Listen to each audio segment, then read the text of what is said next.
여러분, EPL이 무엇인지 아십니까? 저는 EPL이 무엇인지 몰랐습니다. 제가 축구에 관심을 가지기 시작하면서 EPL이 자꾸 등장하기 때문에 그때야 제가 EPL이 무엇인지 검색을 해보면서 알게 되었답니다. 여러분, 모르시는 분들이 있을 수 있어서 제가 한번 설명을 해드릴게요. 잉글리시 프리미어 리그의 약자입니다. 아마 북한에서 오신 분들은 초창기에는 EPL에 대해서 잘 모를 겁니다. 저 역시도 몰랐고요. 단지 북한에 있을 때는 무엇을 알았냐? 그냥 축구를 하는 마라도나나 펠레 같은 선수, 이런 유명한 선수들이 있는데 그들이 굉장히 몸값이 비싸다. 그래서 외국에서 축구 한 번씩 하면 이렇게 비싼 선수가 한 번 경기를 하는데 굉장히 많은 몸값을 지불해야 된다. 요 정도는 딱 알고 있었습니다. 거기까지였던 것 같아요. 그래서 그때 궁금했던 점이 왜 축구 경기를 하는데 이 사람들이 그렇게 많은 돈을 벌까? 그러면 그 많은 돈을 지급하는 건 누굴까? 그럼 그 돈은 어디서 나오지? 누가 대체 그 많은 돈을 주고 그 축구를 보지? 이런 축구의 어떤 광적인 문화에 대해서 몰랐습니다. 근데 우리의 손흥민 선수 때문에 토트넘이라는 축구 구단을 알고 그 토트넘을 응원하는 영국 현지의 그런 광적인 분위기를 보면서 유럽에서 그리고 영국 같은 곳에서는 축구가 거의 목숨 걸고 응원해야 되는 어떤 스포츠에 해당한다는 사실을 처음 알게 되었습니다.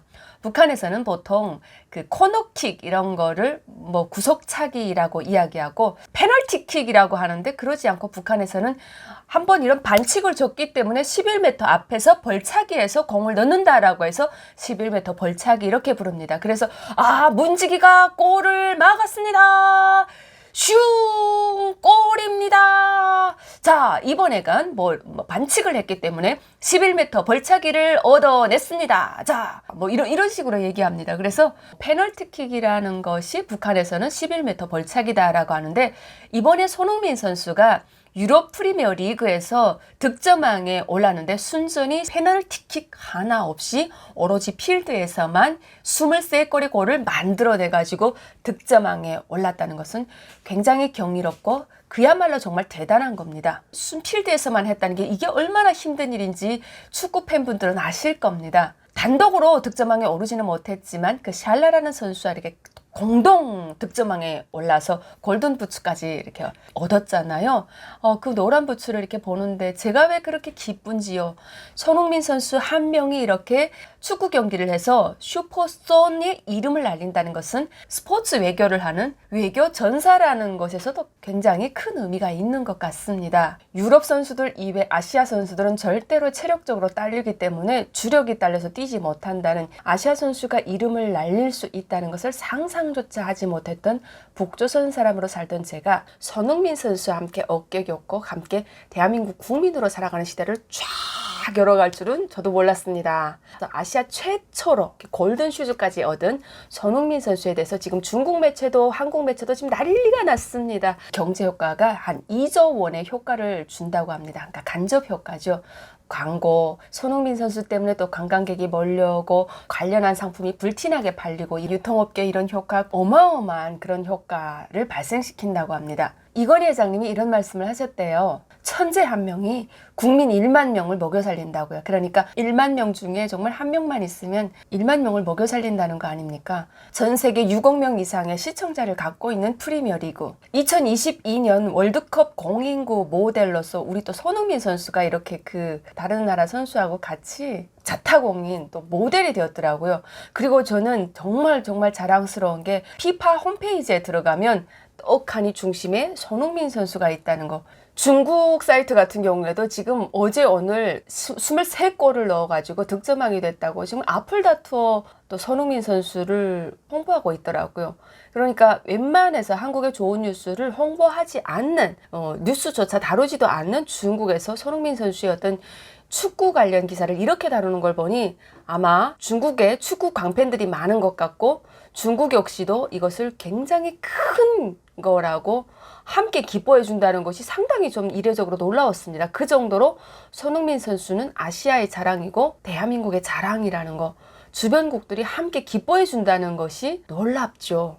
다른 채널에서 올린 영상에 보니까 손흥민 선수 관련 상품이 굉장히 많이 팔리더라고요. 특히 태극기가 그려져 있는 머그컵, 태극기, 그리고 태극기가 그려져 있는 모자 이런 게 같이 옆에 이렇게 상품이 팔리는데 총 한 방 쏘지 않고 축구로서 문화로서 우리나라를 전 세계 만방에 알리는 그런 외교 전도사로서의 역할을 손흥민 선수 같은 경우에는 정말 어마어마하게 해내고 있다는 겁니다. EPL이라는 곳에서 득점왕을 하기가 굉장히 체력적으로 아시아인들은 버거울 겁니다. 일단 북한에서 들은 바에 의하면 유럽인들은 체력이 좋은데 아시아인들은 이미 기초 체력부터 시작해서 타고난 그 체형 자체가 유럽 사람들에게 비교가 안 되는 겁니다. 근데 제가 손흥민 선수를 직접 보니까 그 선수의 키나 체형이나 머리나 이런 게 거의 유럽 선수들하고 비슷하게 이렇게 머리도 작고 키도 크고 정말 늘씬하고 이렇더라고요. 장래 몇십 년 동안 100년 동안 손흥민 선수 같은 선수가 절대 나오지 못한다고 중국의 언론도 혀를 내두르던데 비록 단독 득점왕은 아니지만 아시아권에서 이 득점왕을 이루어내고 골든부츠를 품에 넣은 손흥민 선수를 배출했다는 게 굉장히 긍지럽고 그게 또 대한민국 선수다 보니까 이게 정말 함께 기뻐하지 않을 수가 없습니다. 너무 기뻐서 감격합니다. 아시아 선수는 1군에 이름을 올리는 것도 어렵고 매해 또 선발전에 나가서 실전에서 경기를 뛰는 것도 굉장히 어렵다고 합니다. 하지만 손흥민 선수는 이번 시즌 한 경기도 빠짐없이 나가서 실전에서 리그를 뛰었고요. 여기에 그 누구도 가보지 못한 득점왕이라는 자리에 스스로 오른 셈이죠. 챙겨볼 때마다 한 번에 발차기 해가지고 그 코너킥 넣는 거 보면 정말 짜릿하고 오른발과 왼발을 자유자재로 이렇게 쓰잖아요. 그 선수의 또 장점이라고 하더라고요. 손흥민 선수를 만든 것은 또 그 손흥민 선수의 아버지인데요. 아버지 관련 영상도 알고리즘 타고 쫙 오르더라고요. 그러니까 어릴 적부터 이렇게 옆을 보는 이런 훈련부터 시작해서 그 아버지와 손흥민 선수가 함께 훈련을 했고 손흥민 선수가 EPL에서 뛸 때도 아버지의 어떤 코치를 받았다는 걸 보고 어쩌면 그 묵묵히 아버지의 의사를 거부하지 않고 따르는 손흥민 선수였던 성실함과 굉장히 착한 모습도 보았고 경기장에서 항상 그 소녀 팬들이나 소년 팬들을 또 이렇게 손흥민 선수가 많이 챙겨요. 그리고 아침 출근길에 토트넘의 축구 구단 선수들이 경기장에 이렇게 들어갈 때 검정 양복을 입고 들어간단 말이죠. 항상 손흥민 선수는 사인을 해달라고 하는 소녀 팬들이 있으면 아주 성심성의껏 이렇게 사인해주고 정말 깍듯이 인사하고 겸손함과 이런 것을 겸비한 선수다 보니까 손흥민 선수와 이 아이패드 같은 그 선수하고 비교할 가치도 없는데 그 선수가 행하는 모습과 우리 손흥민 선수가 팬들을 대하는 모습과 너무 비교가 돼가지고 이게 바로 대한민국 국민의 국민성인 것 같고 너무 성실하게 따라준다고 감독도 이야기하지 않았습니까? 사고 치지 않는 선수다. 정말 성실한 선수가 대한민국 선수라는 것이 너무 기쁘다고 이야기할 수 있겠습니다. 손흥민 선수가 페널티킥 없이 순수하게 필드 안에서만 득점왕에 올랐다는 것 진짜 쩐다는 말밖에 할 수 없습니다. 아시아인도 세계 축구 프리미어 리그의 정상에 설 수 있다는 것을 실천으로 몸으로써 보여준 손흥민 선수에게 다시 한번 고생했다라고 이야기해주고 싶습니다. 손흥민이 대한민국 국민이라는 것이 자랑스럽습니다. 그리고 기쁩니다.